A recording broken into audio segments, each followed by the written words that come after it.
சரசு சமையலுக்கு வரவேற்கிறேன். சரசு சமையலில் இன்றைக்கி நம்ம பார்க்க போகிறது பலாப்பழ பாயசம். பலாப்பழ பாயசத்துக்கு தேவையான பொருட்கள்: பலாப்பழம் நான் வந்து ஒரு 6-7 பழம் இந்த மாதிரி நான் கட் பண்ணி வச்சுருக்கேன். இதை வந்து நம்ம இப்போ நெய் போட்டு வதக்கிக்கிறேன். அடுத்து தேவையான பொருட்கள் நான் சொல்கிறேன். இது அடுப்பை குறைச்சி வச்சுருக்கேன். இப்போ இது ஒரு 2 டீஸ்பூன் நெய் விட்டு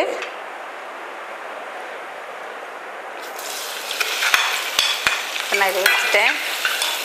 இது அப்படியே சிம்மில் ஒரு 2 நிமிஷம் வதங்கிட்டு இருக்கட்டும். அடுத்து என்னென்ன பொருட்கள் நான் சொல்லிடுறேன். பலாப்பழ பாயசத்துக்கு தேங்காய் பால் வேணும், வெல்லம், நெய், ஏலக்காய் தூள், தேங்காய் வந்து இந்த மாதிரி குட்டி குட்டியாக கட் பண்ணி வச்சுக்கோங்க. அப்புறம் முந்திரி, திராட்சை கட் பண்ணி வச்சுருக்கேன். இப்போ 6-7 பழத்துக்கு நான் வந்து இப்போ ஒரு மூடி தேங்காய், வெல்லம் எல்லாமே நீங்கள் வந்து டேஸ்ட்டுக்கு தகுந்த மாதிரி போட்டுக்கலாம். நம்ம யூஸ்வலாக பாயசத்துக்கு தேங்காய் பால் எடுத்து ஊற்றுவோம் இல்லையா, அந்த மாதிரி அளவு தான். இதை அரைச்சிட்டு நம்ம இப்போ பாயசம் பண்ண போகிறோம். வெல்லத்தை வந்து இதுக்கடையில் நம்ம வந்து தண்ணியில் போட்டு கொதிக்க வச்சுட்டு ஃபில்ட்ரு பண்ணி வச்சுக்கலாம். வெல்லம்லாம் நம்ம வந்து இனிப்பு பார்த்துட்டு அதுக்கப்புறம் சேர்த்துக்கலாம். ஏன்னா ஒரு சில பலாப்பழம் வந்து நல்லா டேஸ்ட்டாக இருக்கும், அதுக்கு வந்து நம்ம இனிப்பு கம்மியாக போட்டால் போதும்.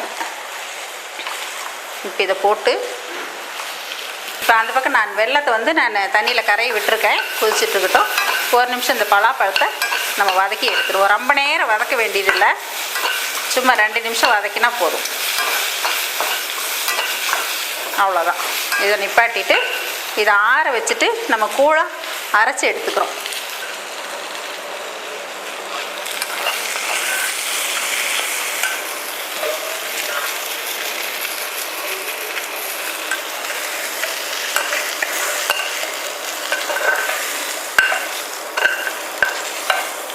இப்போ வெல்லம் கரைஞ்சிருச்சு.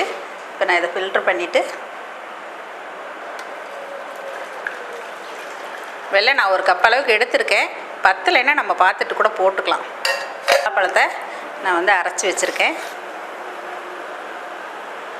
அடுப்பை குறைச்சிட்டு இப்போ இந்த அரைச்ச கூழை இதோட சேர்த்துறோம்.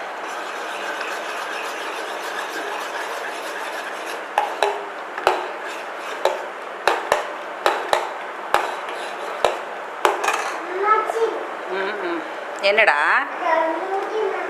எதோட மூடி?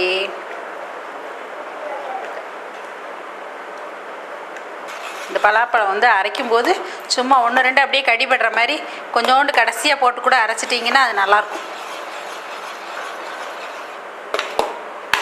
ரொம்ப நைஸாக அரைக்கணுங்கிறது இல்லை.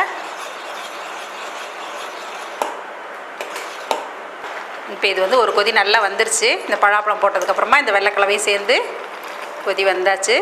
அடுத்ததை நான் வந்து இப்போ தேங்காய் பால் ஊற்ற போகிறேன். தேங்காய் பால் வந்து நாங்கள் நல்லா கொஞ்சம் திக்காகவே எடுத்து வச்சுக்கோங்க. நான் இந்த 5-6 போட்டதுக்கு நான் வந்து இப்போ ஒரு மூடி தேங்காய் இப்போ இதில் அரைச்சி விட்டுருக்கேன். இப்போ இது ஒரு கொதி வந்தாச்சுன்னா இப்போ இதெல்லாம் வறுத்து போட்டாச்சுன்னா பலாப்பழ பாயசம் ரெடி. தேங்காய் பால் ஊற்றி ஒரு கொதி வந்துடுச்சு. இப்போ ஏலக்காய் தூள் போட்டுக்கலாம். தூளாக இருந்தால் போட்டுக்கலாம், இல்லைன்னா நீங்கள் தேங்காய் பால் எடுக்கும்போதே தேவையான அளவுக்கு நீங்கள் ஏலக்காய் எந்த அளவுக்கு விரும்புகிறீங்களோ அந்த அளவுக்கு ஏலக்காயை போட்டு ஒரு 2-3 போட்டு அடிச்சுட்டு ஃபில்ட்ரு பண்ணிட்டீங்கன்னா சுத்தமாக அந்த விதையே வராது. இப்போ ஏலக்காய் தூள் போட்டு இதை நம்ம நிப்பாட்டிட்டு அடுத்ததாக இப்போ நம்ம வறுக்க வேண்டியதெல்லாம் வறுத்து இதோட சேர்த்துறோம்.